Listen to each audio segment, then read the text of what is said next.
Some staircases were never meant to be easy to climb. For centuries, architects built steps designed specifically to confuse, disorient, and even trap the people using them. This was not a mistake. It was a brilliant strategy hidden in plain sight, serving purposes from spiritual awakening to outright defense. By the end of this journey, you will see the hidden genius in these ancient designs and understand why confusion was the ultimate architectural weapon. How did a simple staircase become a tool of psychological control? Why would civilizations from the Maya to medieval Europe intentionally make climbing more difficult? You will discover the answers to these mysteries and more. What do you think it feels like to walk a path built to bewilder you? This architectural confusion was a deliberate language written in stone and step. Builders were not just constructing a path upward, they were crafting an experience, one designed to manipulate the body and the mind in equal measure. To understand their genius, you have to look at the specific tricks they used. The most common tactic was the rejection of uniformity. In a defensive tower, you might find a staircase where every step is a different height. One step might be a shallow 4 inches, while the next is a steep 12-inch climb. This irregular rhythm completely shatters your natural gait. You cannot build momentum. You cannot run. You are forced to look down at your feet with every single step, your focus pulled from your surroundings. This is exactly what the castle's defenders wanted. An invader charging up such a staircase would be off balance, disoriented, and vulnerable to attack from above. But the manipulation went beyond mere tripping hazards. Architects also used tight, blind turns. A staircase would spiral clockwise as it rose. For a right-handed defender standing above, this gave them ample room to swing a sword. But for a right-handed attacker coming up, their weapon arm would be constantly blocked by the central stone column. The entire structure was engineered to put the defender at a supreme advantage. Yet the purpose of this confusion was not always violent. In sacred spaces, the very same principles of disorientation were used for enlightenment. Climbing a pyramid temple often meant ascending a steep, narrow staircase with an unnerving lack of handholds. The journey was physically demanding and psychologically isolating. With your world reduced to the next step, your mind was forced into a state of intense focus and humility. The confusion was a ritual in itself, stripping away pride and preparing the climber for a spiritual encounter at the summit. The staircase was not just a way to get to the gods. It was a test of worthiness, a physical metaphor for the difficult path to divine knowledge. So whether the goal was to protect a kingdom or purify a soul, the staircase was the perfect tool. It used the body's own movement to control the mind's state. But how did these ancient builders know it would work? The answer lies in a deep, almost instinctual understanding of human psychology, one that modern science is only now beginning to fully explain. This deep understanding of human psychology was not born in a single time or place. It emerged independently across the globe, woven into the very fabric of ancient civilizations. To see the full picture, you have to look at the unique challenges each culture faced. The Maya, for example, built their towering pyramids in the heart of dense jungles. Their steps were incredibly steep and dangerously narrow. A climber would have to ascend almost as if scaling a ladder with their body pitched forward. This was not just a structural choice, it was a spiritual one. The arduous, dizzying climb was a physical manifestation of the struggle to reach the divine. It was meant to be difficult, to separate the everyday world below from the sacred space at the summit, where only priests might commune with the gods. Half a world away, the ancient Egyptians constructed their own monumental stairways. The step pyramid of Djoser at Saqqara is one of the earliest and most famous examples. Its massive, ascending tiers created a staircase on a colossal scale, a ladder to the heavens for the pharaoh's soul, but the approaches to these structures were often deliberately complex. Long, enclosed causeways and courtyards filled with columns disoriented those who entered before they even began to climb. This controlled the movement of people and created a profound sense of awe and mystery, reinforcing the absolute power of the ruler who was considered a god on earth. In medieval Europe, the challenge was not jungle or sun, but cold, hard stone and constant conflict. Here, the staircase became a weapon. Castle builders perfected the spiral staircase, but they did much more than just curve the steps. They engineered them with a specific twist. Almost universally, these staircases spiral clockwise as they ascend. Why this specific direction? It was a brutal calculation based on human anatomy. Most soldiers were right-handed. A defender standing at the top of the stairs would have the wide outer wall on their left side, giving them ample room to swing a sword or axe. The attacker coming up, however, would find their right weapon-wielding arm constantly jammed against the tight central column. Their movement was cramped, and their ability to fight back was severely limited. The staircase itself became the castle's first line of defense. Even the Greeks, known for their pursuit of perfect symmetry and balance, used staircase design to send a message. The Propylaea, the grand gateway to the Acropolis in Athens, features a staircase that is not uniform. The steps vary in width and height, creating an intentional irregularity for anyone approaching the sacred site. This subtle disorientation was a psychological preparation, a way to humble visitors and make them feel the weight and importance of the holy ground they were about to enter. From spiritual awakening to military defense, the goal was universal, to control the experience of the person climbing. But the methods were perfectly tailored, a direct reflection of each civilization's greatest fears and highest aspirations. The true genius of these designs lies in their simplicity. They did not require advanced technology, only a profound observation of human nature. But what is it about these tricks that work so well on our minds? The answer is not in the stone, but in our own brains. That specific clockwise twist was a standard feature for a brutal reason. Imagine you are a knight storming a castle tower. Your sword is in your right hand, and you are charging up a tight stone spiral. But with every step, the central column presses hard against your right side. Your elbow jams against the cold stone. There is no room to draw your arm back for a proper swing. Your weapon is practically useless. Now picture the defender above you. He is also right-handed, but for him, the staircase is a perfect stage for combat. The wide outer wall is on his left, giving his sword arm all the space it needs to build momentum and strike down with full force. He does not even need to see you clearly. He can hear your clumsy, struggling ascent and simply thrust his weapon around the curve. The staircase itself is his greatest ally. This was not a minor detail. It was a life or death calculation carved into stone. The uneven steps added another layer of danger. One step might be shallow, the next treacherously high. An attacker could not find a rhythm.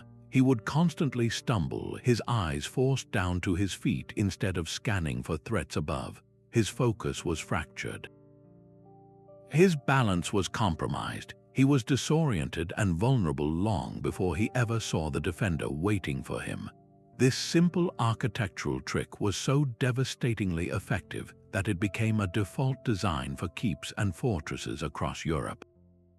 It was a passive defense that worked actively, turning every ascent into an exhausting, confusing, and deadly gauntlet. The spiral staircase was more than a passage. It was a psychological and physical filter, perfectly engineered to welcome residents and devastate invaders. These principles were not confined to the cold stone of European castles. They flourished under the blazing sun of the Yucatan Peninsula. The Maya mastered this art of disorientation for a purpose that was spiritual, not military. Their pyramids, like the Great El Castillo at Chichen Itza, present a staircase that is a monumental test of will. The steps are not just steep, they are unnervingly narrow.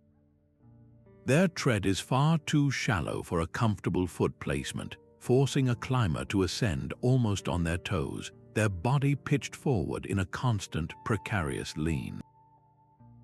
The rhythm is completely unnatural. You cannot simply walk up. You must climb with intense, deliberate focus on every single step. This arduous physical effort does something profound to the mind. With your world reduced to the next narrow stone slab, all other thoughts begin to fade.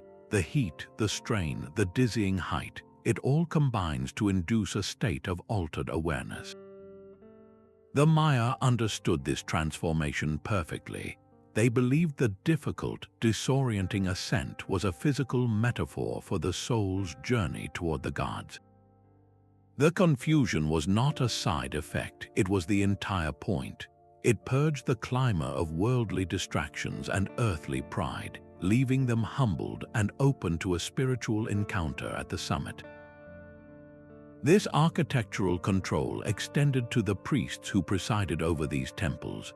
While the ascent was a struggle for the worshipper, the descent was a performance of divine power. A priest, knowing every irregularity of the steps by heart, could walk down with a smooth, gliding grace that seemed to defy physics. To those watching from below, this flawless movement made the priest appear supernatural, as if guided by the gods themselves. The very staircase that confused the common person served to elevate the authority of the holy figure. The pyramid was not merely a platform for rituals. The staircase was the ritual. It used the body's struggle to achieve a spiritual goal, proving that confusion could be a pathway to enlightenment as much as a tool for defense. This architectural manipulation reached its most sophisticated form along the banks of the Nile. The ancient Egyptians were master illusionists, and their temple staircases were psychological instruments crafted from sandstone and sunlight. At the great temple complex of Karnak, a visitor would not find a simple, straight flight of steps. Instead, they would encounter a carefully orchestrated maze of ascents. The steps themselves were often asymmetrical, with depths that varied in a seemingly random pattern. This irregularity broke the climber's natural rhythm, forcing a hesitant, unsteady pace. The path was not just a climb, it was a puzzle. Adding to this disorientation were hidden chambers and deliberately narrow passageways that branched off from the main staircase.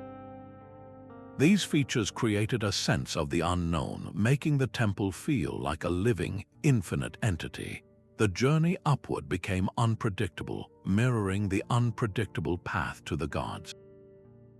For a common worshipper, this experience was overwhelming. The confusion generated a powerful feeling of awe and humility, reinforcing the immense power of the deities and the pharaoh who served as their intermediary. But for the priests, this maze was a familiar map. They alone knew the exact sequence of steps, the precise turns, and the secrets of the hidden chambers. They could move through the complex with a smooth, unhurried grace that appeared almost supernatural to the uninitiated. This deliberate control of movement was a brilliant form of social engineering. It visually demonstrated the hierarchy of Egyptian society, separating the knowledgeable priesthood from the awestruck populace. The staircase was no longer just a physical structure.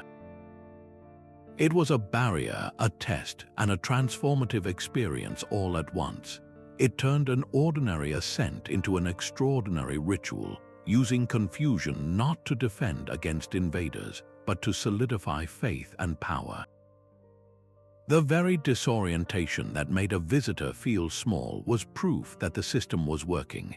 Even the Greeks, masters of mathematical harmony, understood the power of a little chaos. In their grand open-air theaters, the very steps that seated thousands were engineered with a subtle, brilliant irregularity.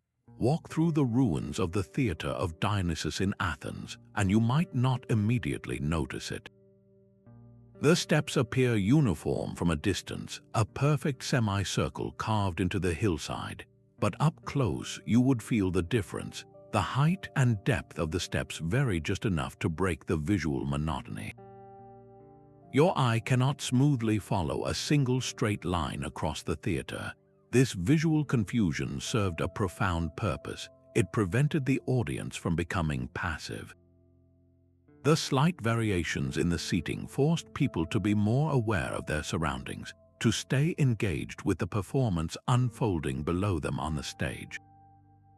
But the true genius of these steps was not just for the eyes, it was for the ears.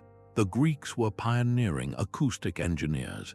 They discovered that these carefully calculated irregularities in the stone steps helped to scatter sound waves perfectly. Instead of creating flat, reflective surfaces that would cause echoes or dead spots, the uneven steps acted like a complex diffuser. Every word spoken by an actor, every note sung by the chorus, was caught and dispersed evenly throughout the entire auditorium. A whisper on the stage could be heard with startling clarity by someone sitting on the very top row, hundreds of feet away. This was architectural disorientation in service of art. The confusion was not meant to trap or humble, but to connect. It ensured that every single member of the audience, from the wealthiest patron in the front to the poorest citizen in the back, shared the exact same immersive experience. The steps themselves became an instrument, tuning the entire theater for perfect acoustic harmony. The Greeks used confusion to unite a community, proving that this ancient architectural principle could build up a society just as effectively as it could tear down an invading army. This journey of architectural confusion leads us to a place where the path to the divine is literally uneven. In the vast and intricate tradition of Hindu temple architecture, the staircase is far more than an entrance. It is a profound spiritual diagram. Here, the confusion is not for defense or acoustics, but for the salvation of the soul. The steps themselves are a form of sacred geometry, often laid out in complex, fractal-like patterns that seem to branch off in multiple directions at once. A devotee does not simply walk up, they must choose a path, with each turn representing a different aspect of the spiritual journey. The steps are frequently misaligned, with some shallow and others suddenly deep, or they may change in size halfway through the ascent. This is not a construction error, it is a meticulously planned disruption of physical rhythm. Every step requires your complete attention. You cannot rush. You cannot let your mind wander. You must be fully present in the act of climbing, your focus narrowed to the placement of your own feet. This intense, mindful movement is the entire point. The twisting, unpredictable path is a direct physical metaphor for the difficult and non-linear path to enlightenment. Progress is never a straight line. It is filled with setbacks, surprises, and the need for constant vigilance. By navigating this confusing ascent, the worshipper enacts a miniature version of their own spiritual struggle. The physical effort becomes a deeply meditative practice, stripping away distraction and ego, preparing the individual to stand humbly before the divine. The staircase is a teacher, using the language of stone to impart a lesson that could never be fully captured in words alone. This architectural manipulation of movement reached its ultimate military expression in the heart of the Byzantine Empire.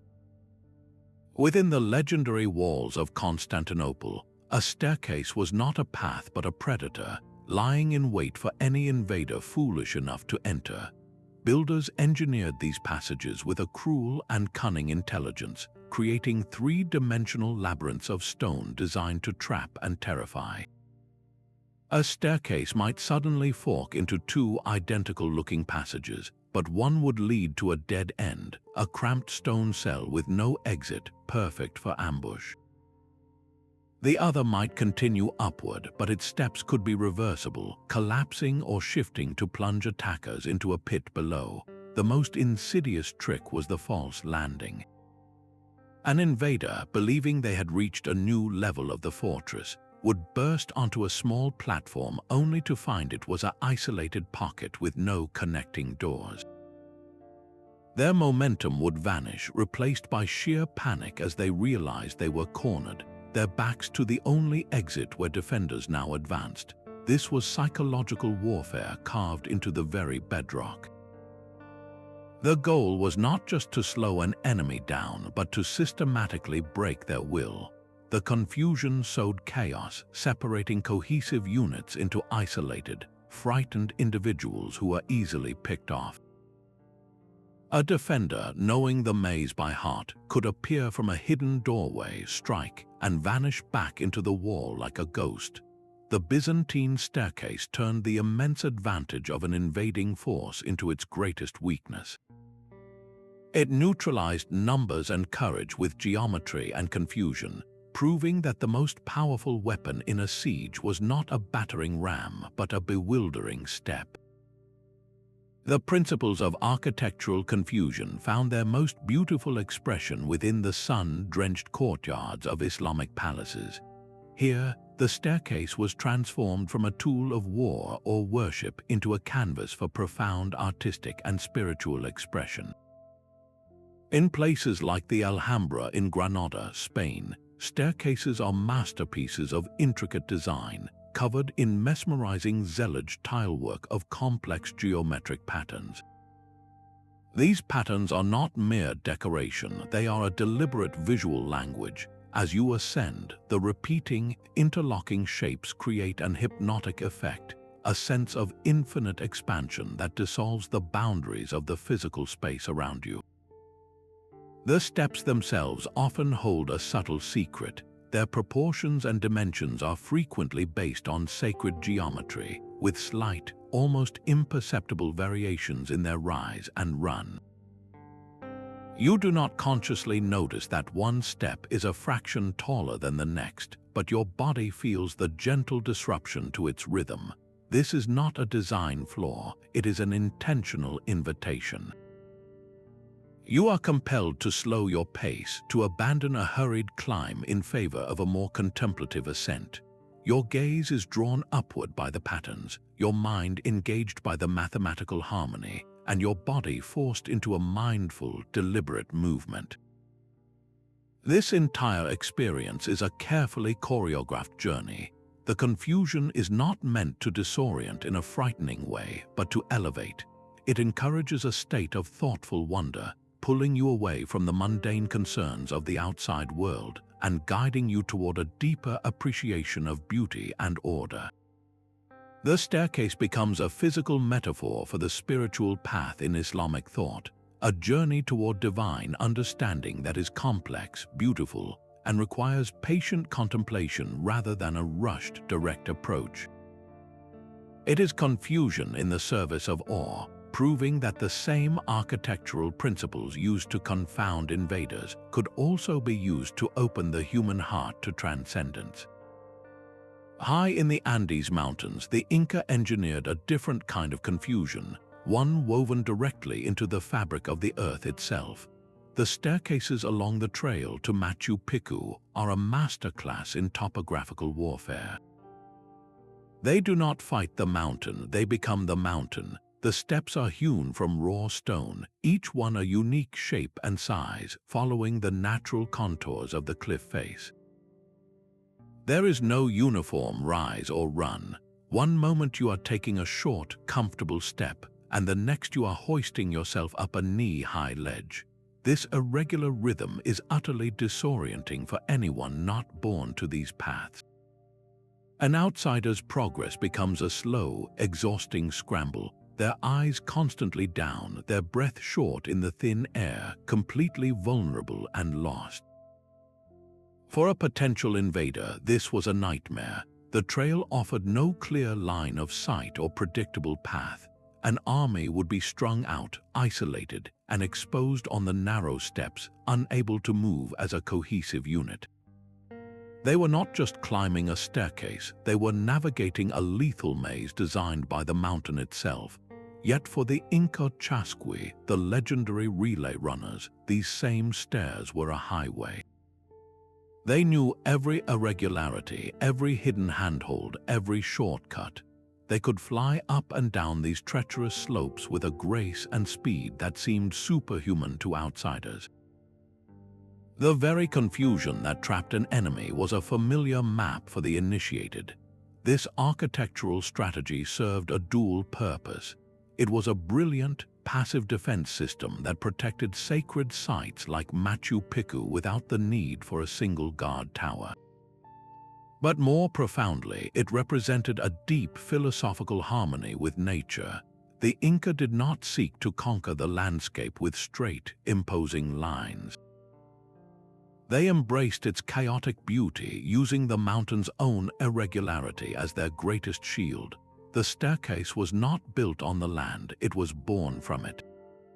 Even the grandest cathedrals held secrets within their walls, hidden from the public eye, tucked behind tapestries or within the massive stone piers, were private stairways known only to the clergy.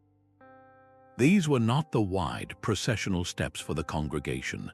They were narrow, twisting, and often terrifyingly dark passages that snaked through the very bones of the building. A monk ascending to the choir loft might climb a tight spiral so constricted that his shoulders brushed both walls, the only light coming from a thin slit window far above. This was a journey meant for one, a physical separation from the crowd below. For a visitor who stumbled upon such a passage, the effect was profound disorientation. One moment you were in the vast, open nave, surrounded by light and people. The next you were alone in a cold, dark stone tube, climbing blindly toward an unknown destination. This stark contrast was entirely intentional. It created a powerful sensory divide between the secular world of the people and the sacred, mysterious realm of the priests. The confusing path was a metaphor for the spiritual journey itself, a difficult, solitary ascent toward enlightenment that was not meant for everyone. It reinforced the authority of the church by controlling who could move freely and who remained confined to the spaces below. The staircase itself became a boundary, using confusion not to defend against attack, but to guard the mystery of the divine and elevate the spiritual experience of those deemed worthy to climb. This philosophy of control through confusion reached its most refined form behind the towering vermilion walls of China's Forbidden City. Here, staircases were not merely built, they were meticulously calculated instruments of cosmic order. Every single step was governed by the ancient principles of Feng Shui and Imperial doctrine, designed to harmonize the earthly realm with the heavens above. The number of steps in a major staircase was never arbitrary. It was a sacred number, often 9, which was the exclusive numeral of the emperor himself, representing the ultimate celestial power. This numerical code was a language understood only by the imperial court, a constant reminder that every ascent and descent was a ritual reaffirming the divine structure of the universe. For a visiting dignitary or official, the journey through the palace was a carefully orchestrated lesson in humility and hierarchy. The pathways were intentionally complex, a labyrinth of courtyards connected by staircases that seemed to shift in alignment. You might climb a short flight of steps into one courtyard, only to find that exiting required descending a different, longer staircase on the opposite side. This subtle manipulation of elevation created a gentle but persistent disorientation, making the sprawling complex feel even more vast and incomprehensible to an outsider. The very stones underfoot participated in this grand design. Certain staircases incorporated a deliberate irregularity, a single step that was slightly higher or lower than the others. In Feng Shui, this was known as a stumbling block, not to cause harm, but to disrupt the flow of negative energy or malevolent spirits, which were believed to travel only in straight lines. For a person climbing, this break in rhythm served a more practical purpose. It was a subconscious cue to pause, to look up, and to reorient themselves at a specific, strategically important vantage point. This entire system was a masterpiece of psychological architecture. For those who lived and worked within the palace, the paths were logical and fluid. They knew the correct sequence of turns and the meaning behind every numerical pattern. Their movement was smooth and assured, a visual demonstration of their privileged place within the imperial system. But for an uninvited guest or a lower-ranking visitor, the experience was one of controlled confusion. The design eroded their sense of direction and confidence, ensuring they remained off balance and acutely aware of their subordinate status long before they ever knelt before the Son of Heaven.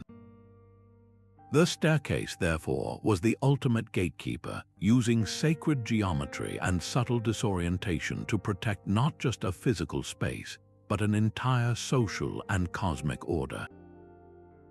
Even the mighty Roman Empire harnessed the power of confusion, not in dark corridors, but under the open sky of their colossal amphitheaters. The Colosseum in Rome was a masterclass in crowd control, and its staircases were the ingenious engine of this system. At first glance, the steps might seem like a chaotic jumble, but every irregularity was a calculated decision. The steps varied in width, some broad enough for a group to walk abreast, others narrowing to a single file. Their heights would shift subtly, never enough to cause a fall, but just enough to break a person's stride and subconsciously guide them in a specific direction. This created natural channels of movement, like invisible rivers steering the massive crowd of 50,000 spectators. In an emergency, these predetermined pathways allowed for a shockingly fast and orderly evacuation, a life-saving feature in a packed stone bowl. Yet for anyone with ill intent or simply a visitor from a distant province, the system was brilliantly baffling. A staircase might offer 5 identical-looking archways at its top, but only 2 would lead to the public streets. The others might dead end in a service corridor reserved for gladiators, or open onto a restricted terrace for patrician senators. This design confusion was a powerful tool of social control. It kept the different classes separated, funneled people to their assigned seats, and made it nearly impossible for a troublemaker to navigate the complex interior with any speed or purpose. The Romans understood that to manage a crowd of thousands, you could not rely on guards alone. You had to architect the very ground they walked on, using confusion itself to ensure order and safety on a monumental scale. This philosophy of journey over destination found its most serene expression in the shaded walkways of ancient Persia. Here, the staircase was liberated from its role as a weapon or a barrier, becoming instead a gentle guide for the soul. Persian gardens were envisioned as earthly paradises, and every element, including the steps underfoot, was designed to create that heavenly illusion. The staircases did not charge straight up a hillside. They meandered, curling around ancient cypress trees and pausing at small landings that offered a new, breathtaking view of the garden below. The steps themselves were crafted with irregular intervals, some shallow and inviting a slow step, others slightly higher, prompting a moment of pause. This broken rhythm was a deliberate antidote to haste. You could not march through this space. You were compelled to amble, to drift. Your attention was constantly pulled from the path to the beauty it revealed, a perfectly framed view of a blooming flowerbed, the sudden glimpse of a hidden pool, or the sound of water trickling from a concealed channel. The path was dotted with small, shaded alcoves, tucked just out of sight, inviting a moment of private reflection. This was confusion in its most benevolent form, a gentle disorientation of the senses that erased the outside world and all its worries. The garden felt infinite not because it was large, but because its pathways were so cleverly designed to conceal their own boundaries. You were never quite sure where you were in the overall scheme, and that was the entire point. The goal was to lose yourself in the experience of beauty, to be fully present in a moment of tranquil discovery. The staircase was not a means to an end, it was the experience itself, a meditative walk that turned a simple ascent into a quiet journey toward inner peace. Across the great river valleys of North America, a different kind of sacred geometry rose from the earth itself. The massive mounds at places like Cahokia were not just hills, they were carefully engineered landscapes, and their staircases were central to their purpose. These earthen ramps, ascending to temples and ceremonial plazas high above the plain, were far more than simple paths. They were profound spiritual and educational tools, designed with a deep, intentional wisdom. The steps were often lined with materials that changed as you climbed, from packed earth to smooth river stones to crushed shells. Each surface offered a different sensation underfoot, a subtle but persistent shift that kept the climber acutely aware of the physical act of ascent. This was a journey meant to be felt, not rushed. The very rhythm of your walk was part of the lesson. The staircases were frequently misaligned with the summit, forcing you to walk a path that seemed indirect and confusing. An initiate climbing for the first time would feel a growing sense of disorientation, their expectation of a straight, logical path to the top constantly thwarted. This physical confusion mirrored the mental challenge of the rituals awaiting them above. It was a test of trust, endurance, and humility, separating those who sought understanding from those who merely sought a view. The design was also a celestial map. Certain staircases were precisely aligned with the solstice sun or important stars, transforming the climb into a walking meditation on the order of the cosmos. To ascend was to literally move in harmony with the heavens, your body retracing a path laid down by the universe itself. The entire experience, from the shifting ground beneath your feet to the vast sky above, was a form of embodied learning. The confusion was not a barrier to knowledge, but the very method of delivering it. By navigating the disorienting path, an initiate learned to rely on deeper senses and teachings, internalizing cultural wisdom not through lecture, but through the powerful, unforgettable language of physical experience. The staircase preserved the culture's most vital lessons by making them a part of the land, ensuring they would be remembered not just in the mind, but in the very muscles and bones of the people. This architectural deceit reached its most playful and cunning form in the sunlit palaces of the Renaissance. Here, confusion was no longer a dark tool for defense or devotion, but a brilliant instrument of social theater. The grand staircase became a stage for illusion, a place where reality was deliberately warped to impress and intimidate. At the magnificent Château de Chambord, the most famous example awaits, a masterpiece of artistic trickery known as the double helix. Two separate stairways spiral upward within the same stone shaft, intertwining like strands of a DNA helix yet never actually connecting. A person ascending one staircase might catch a fleeting glimpse of another guest through a narrow window in the central column, but their paths would never cross. They could hear footsteps and muffled conversations echoing just inches away, forever separated by a thin veil of stone. For a visitor, this was utterly bewildering. The experience shattered all conventional understanding of how a building should function, creating a delightful and unsettling sense of wonder. This was not a structural error, it was the entire point. The design was a breathtaking display of the architect's genius and, by extension, the immense power and sophistication of the host who commissioned it. But beyond the spectacle, this confusion served a deeply practical purpose in the intricate dance of courtly life. It was the ultimate tool for social control.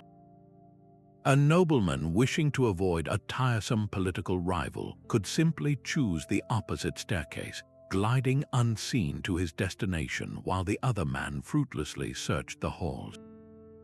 A secret romantic rendezvous could be conducted with perfect discretion, lovers passing within a hand's breadth yet remaining entirely separate. The staircase gave the palace's residents a godlike mastery over their own environment, allowing them to manipulate social interactions and control the flow of information. The confusion it generated was a luxury, a dazzling demonstration that the owner possessed not just wealth, but the ultimate privilege, the power to defy the very laws of physics and perception for his own amusement and advantage. Far across the world, a different kind of martial art was being practiced in stone and wood. In the soaring keeps of Japanese castles like the White Heron of Heimji, the staircase was not just a defense, it was a deadly puzzle box. The approach was a masterclass in psychological manipulation, beginning with a deceptively simple climb. An attacker would start up a flight of steps, only to find the staircase suddenly dead, ending into a solid wall. The only way forward was a sharp 90-degree turn into a narrow, ascending corridor. This forced invaders to make these awkward, exposed turns, completely breaking their momentum and leaving them vulnerable to arrows or spears thrust from hidden slits in the walls. But the true genius lay in the steps themselves. Builders intentionally varied the height of each step, a technique known as mushakakashi or warrior concealment. One step might be a comfortable 6 inches while the next demanded a strenuous 12-inch lift. This irregular rhythm was utterly exhausting, shattering any chance of a coordinated charge. Soldiers weighed down by heavy armor would be left gasping for air, their focus entirely on their feet instead of the threats around them. The staircase was also littered with literal traps. Certain steps were designed as false boards, thin planks that would give way under the weight of a man in full battle regalia, plunging him into a pit below. Others concealed hidden trapdoors in the walls or ceiling, from which defenders could drop down behind the invading column, effectively trapping them in a stone vise. Every element was a deliberate calculation to disorient, fatigue, and isolate the enemy. The castle did not need to stop an army. It just needed to slow it down, break it into pieces, and allow the defenders to pick it apart one confused, exhausted soldier at a time. This was strategic confusion refined to an art form. This theatrical manipulation of space reached its zenith within the soaring vaults of Baroque churches. Here, the staircase was no longer a simple path but a dynamic sculpture in motion, designed to sweep the faithful off their feet both literally and emotionally. The Baroque architects rejected the straight line and the predictable turn, embracing instead the dramatic curve and the spiraling flourish. A grand staircase might burst forth from a wall like a stone wave, curling and undulating as it rose toward the heavens. The very stone seemed to be alive, frozen in a moment of ecstatic ascent. This was not just construction, it was pure theater. The design played masterfully with light and shadow. Deeply recessed windows would cast pools of darkness, while gilded balustrades and ornate statues would catch the light from hidden sources below, creating a dazzling, shimmering effect that made the structure appear to move. Your eye could not find a place to rest. Every surface was alive with detail, every curve suggested continued motion. This sensory overload was meticulously planned to induce a state of wonder and disorientation. As you began to climb, the experience was anything but steady. The shifting perspectives and the lack of straight lines made it difficult to gauge your progress or your place within the vast space. You felt carried upward by the architecture itself, caught in a current of stone and light. The goal was to make you feel small, to overwhelm your senses and direct your entire focus, your entire being, upward toward the dome and the divine light it contained. The confusion was no longer about defense or social control. It was about emotional surrender. The staircase was an instrument in a symphony of awe, each step a note designed to elevate the soul through sheer, breathtaking spectacle. Yet this journey of architectural confusion leads us to the very beginning, to the sun-baked plains of Mesopotamia, where the first great stairways to the gods were built. The ziggurats of ancient Sumer and Babylon were not just temples, they were artificial mountains, their brickwork cores stretching toward the heavens. And the path to the summit was a study in hypnotic simplicity. Unlike the irregular steps of a medieval castle, the stairs of a ziggurat were often perfectly uniform, each step an exact repetition of the last. This created a relentless, monotonous rhythm for the climber, a steady drumbeat of ascent that could stretch on for what felt like an eternity under the harsh sun.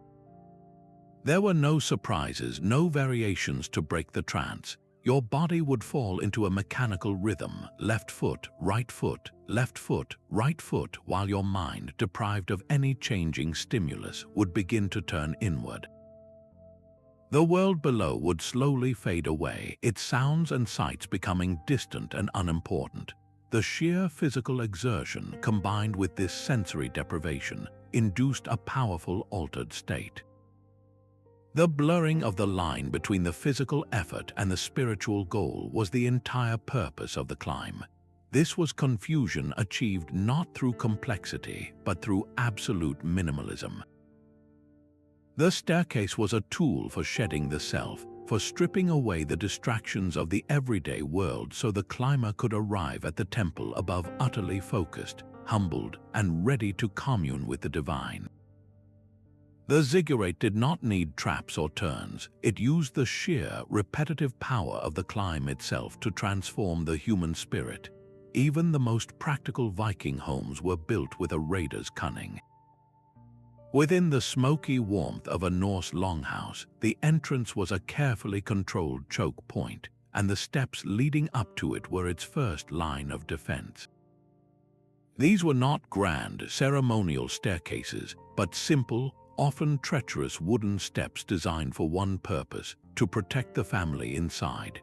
A visitor, especially one arriving under the cover of a dark winter night, might find the steps uneven, with one plank set higher than the others in a seemingly random pattern.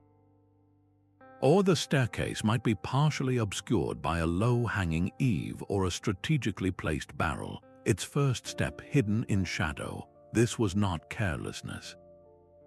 It was a deliberate ploy. For the inhabitants, this irregularity was second nature.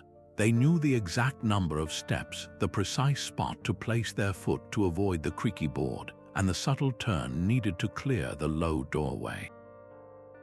Their movements were fluid and automatic, a dance of daily life.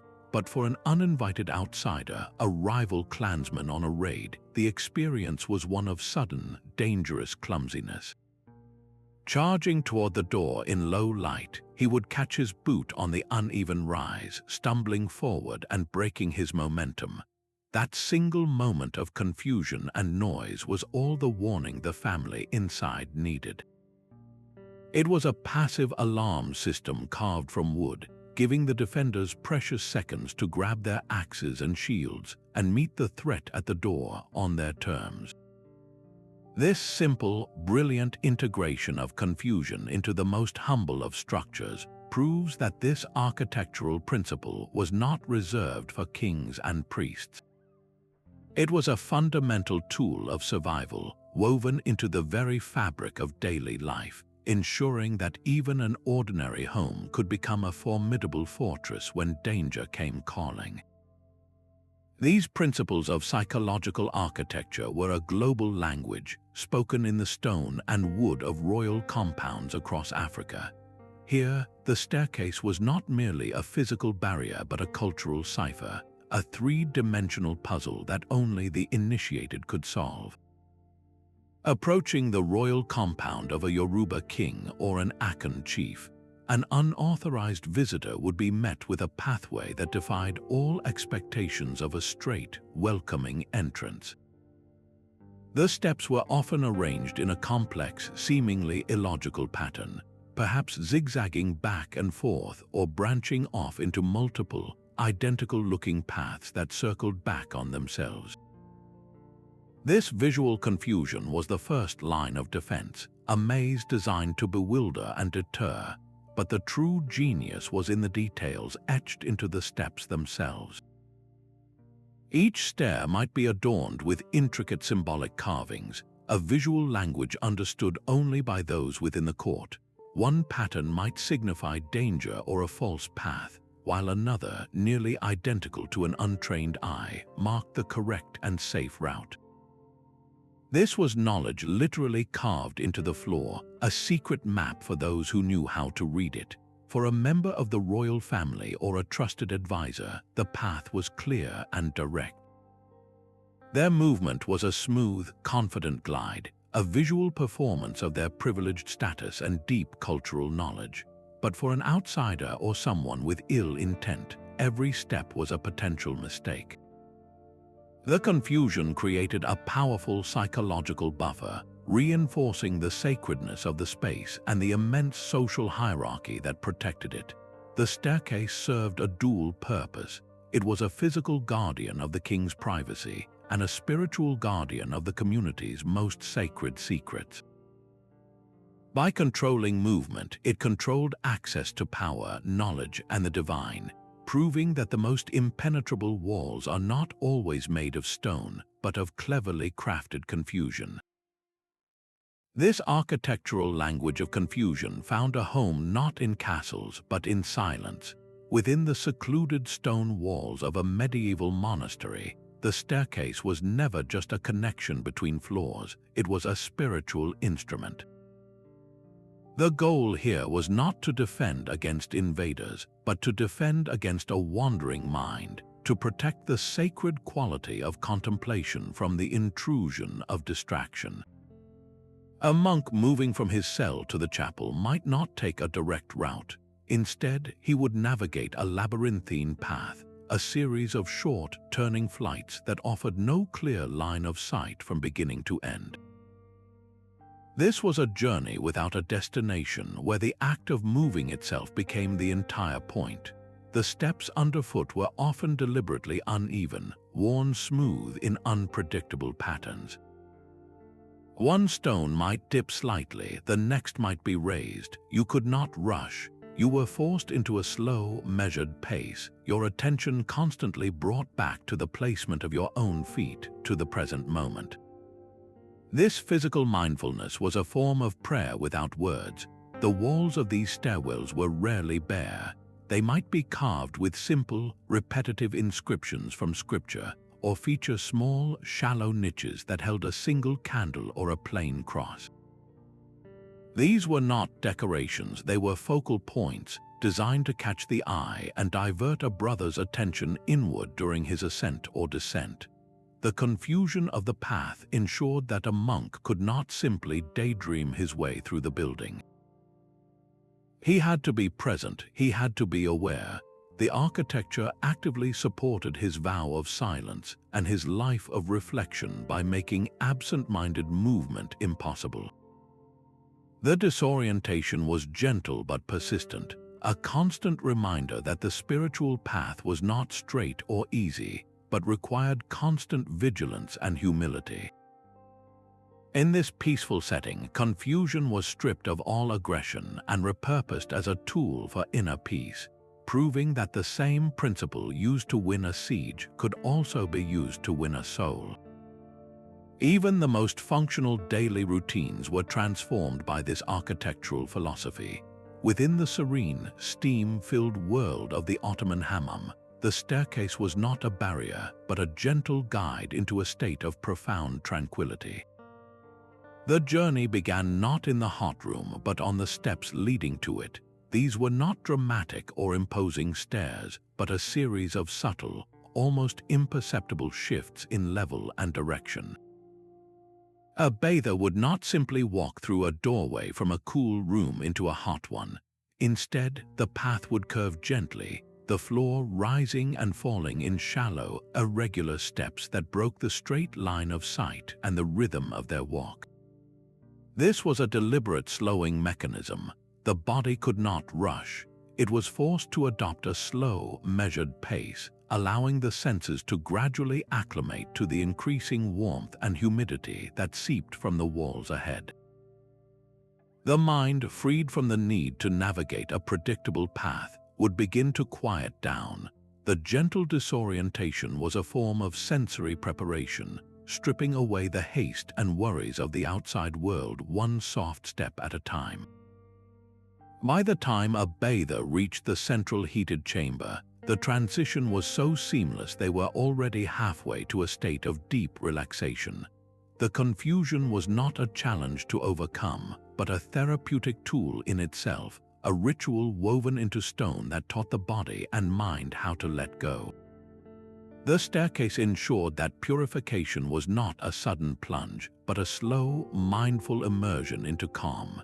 This same cunning was carved into the very hills of ancient Europe. Celtic hill forts took the concept of a confusing staircase and wove it directly into the landscape itself. Approaching one of these fortified settlements, an enemy would not see a clear, inviting path. Instead, they would find a steep, winding track that seemed to be little more than a natural animal trail or a weathered gully cutting up the hillside. But this was a meticulously designed trap. The steps were uneven and irregular, their rise and run changing constantly to shatter any rhythm of ascent. A shallow step might be followed by a sudden, calf-burning climb, forcing a soldier to look down at his feet just as the path made a sharp, blind turn behind a rocky outcrop. This was the moment of greatest danger. That turn did not lead to the fort's gate. It often led to a dead end, a sheer drop, or directly into a pre-arranged killing zone where Celtic warriors waited in silence. The entire approach was a masterclass in misdirection. The staircase was camouflaged, its man-made nature hidden within the natural contours of the land. An invader would believe they were simply climbing a hill, unaware that every stumbling step was leading them deeper into a defensive scheme. This brilliant design meant a small group of defenders could control a massive approach, using the land itself to multiply their strength. The confusion was not an added feature, it was the foundation of the entire strategy, a perfect fusion of architecture and topography that turned a simple hillside into an impenetrable fortress. Descending into Chand Baori is like walking into a geometric dream. This is not a simple staircase leading to water. It is a vast, inverted pyramid carved into the earth, a breathtaking maze of 3,500 steps. The stairs are arranged in a precise, dizzying crisscross pattern, a symphony of symmetrical lines that plunge down all four sides of the cavernous well.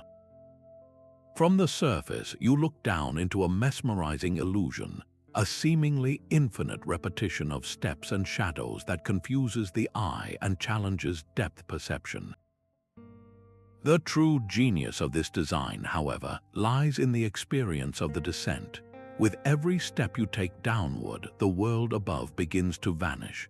The sounds of the street fade, replaced by the echo of your own footsteps. The temperature drops noticeably, a cool embrace rising from the dark water far below. Your focus narrows, the complex pattern underfoot demands your attention, forcing you to be mindful of each placement of your foot. This is not a path you can rush. The very architecture compels a slow, contemplative pace, a physical meditation that pulls you away from the chaos of the outside world and into a state of quiet reflection. But these stepwells were never meant for solitude alone. They were the vibrant, beating hearts of their communities. The same steps that created such visual confusion also created countless landings, alcoves, and shaded niches perfect for people to meet and talk. While one person collected water, others could sit and socialize, their conversations sheltered from the harsh sun. The confusing layout did not isolate people, it intentionally brought them together, fostering chance encounters and strengthening community bonds in the cool, tranquil depths. The stepwell was a functional miracle, a reliable water source in a dry land, but it was also so much more. It was a spiritual diagram carved into the earth, a physical manifestation of the belief that the path to understanding is deep, complex, and beautifully confusing. It taught that to find the source of life, you must be willing to lose yourself in the journey first. The temples of Angkor Wat rise from the Cambodian jungle like stone mountains, their steps a sheer climb toward the sky. These are not stairs built for comfort or speed. Each step is incredibly narrow, offering barely enough room for the ball of your foot, and treacherously steep, forcing your body into a near vertical ascent. You cannot walk up these steps, you must climb them, pulling yourself upward with a focus so intense the world around you seems to vanish. This brutal physical challenge was a deliberate spiritual metaphor. The architects were translating a profound belief into stone that the path to the divine, to enlightenment, is the most difficult journey a person can ever undertake. It was meant to be hard. It was meant to separate the casual visitor from the truly devoted pilgrim. Every aching muscle and gasping breath was part of the ritual, a physical offering that purified the climber of pride and worldly distraction. By the time you reached the summit, you were humbled, exhausted, and utterly focused, your mind stripped clean and ready for the sacred encounter that awaited. This disorientation served a practical purpose as well. The confusing, arduous path acted as a filter. Those who were not deeply committed to the spiritual goal would simply turn back, overwhelmed by the climb. This ensured that the most sacred spaces at the top were reserved for those who had truly earned the right to be there through their determination and faith. The staircase was the final and most important test before reaching the gods. But this architectural manipulation of movement would soon be repurposed for a new kind of control. The Industrial Revolution brought a stark shift in the purpose of disorienting staircases. No longer were they tools for spiritual awakening or noble defense. They became instruments of pure industrial efficiency and social management. In the sprawling brick factories and shadowy warehouses of the 19th century, the staircase was engineered to serve the machine, not the man. Workers navigating these spaces would encounter steps of wildly uneven height, with one shallow tread followed by a sudden, knee-jarring climb. This was not a construction error born of haste, it was a deliberate design feature. The irregular rhythm served a cold, practical purpose. It prevented anyone from moving through the building with speed or confidence. For a factory owner, this confusion was a brilliant passive security system. It disoriented workers, making it difficult for them to memorize a clear path to restricted areas where valuable goods or sensitive machinery were stored. It drastically reduced the risk of internal theft or intentional sabotage by making any unauthorized movement slow, clumsy, and obvious. The poor lighting in these stairwells amplified the effect, casting deep shadows that hid the next step's treachery until the last moment. This constant, low-grade disorientation was a powerful form of social control. It kept the workforce off balance, both physically and psychologically, reinforcing a clear hierarchy. Management, who knew the quirks of the building by heart, could move with authority. The average laborer, however, remained perpetually unsure, their movement limited and monitored by the very architecture they worked within. This era reveals the darkest adaptation of the principle. where confusion was stripped of all sacred or noble intent and weaponized for economic gain and managerial convenience, proving that the language of steps could be used to suppress as effectively as it could elevate. Yet this ancient art of disorientation is far from a forgotten relic. Modern architects have rediscovered the psychological power of these ancient designs, repurposing their principles for a new era. In contemporary museums, you might climb a staircase where the steps are not uniform blocks of stone, but floating slabs of glass or wildly varying heights of polished concrete. This is not poor construction. It is a deliberate choice to pull you out of your everyday mindset. The irregular rhythm forces you to be present, to focus on the act of moving, which in turn prepares your mind to be more receptive to the unusual art you are about to encounter. The staircase itself becomes a prelude to the exhibition, a physical manifestation of thinking differently. For security, the lessons are even more direct. High-value data centers or government buildings often avoid straightforward, logical floor plans. Instead, they use subtly confusing layouts, with staircases that seem to lead to one place but actually open onto another, or landings that offer multiple identical-looking doors with only one correct exit. This modern maze does not rely on guards alone. It uses architectural confusion to slow down and disorient any unauthorized person, buying precious time for security systems to respond. The goal is the same as it was in a medieval castle keep, to turn the architecture itself into a silent, ever-vigilant guardian. This enduring legacy proves that the urge to control movement through confusion is a timeless architectural impulse. We have simply traded stone for steel and glass, applying an ancient, deeply human understanding to the challenges of our own time. From medieval castles to Mayan pyramids, these ancient staircases were masterfully designed to confuse, protect, and inspire. Their purpose went far beyond simple function, serving as tools for defense, spiritual awakening, social control, and breathtaking artistic expression across countless civilizations. We have walked through the defensive spirals of castles, where every uneven step was a life-saving calculation. We have climbed the sacred pyramids, where physical disorientation paved the way for spiritual clarity. We have seen how these principles were woven into palaces, gardens, and even industrial warehouses, proving that the manipulation of movement is a timeless architectural language.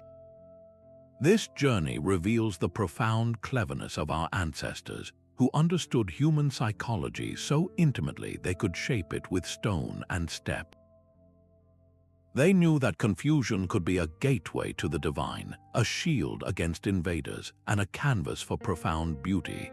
These structures stand as a powerful reminder that confusion is not always an accident. It can be a deliberate and incredibly valuable design choice, one that has been tested and perfected over centuries. So the next time you encounter a staircase, whether it is in an old building or a modern museum, take a moment to consider it. Feel the rhythm of your steps, notice the path it takes. You might just uncover a hidden layer of history and intention right beneath your feet. Thank you for joining this exploration into the forgotten genius of ancient architecture. If you enjoyed this journey, feel free to subscribe and share your own thoughts and discoveries in the comments below.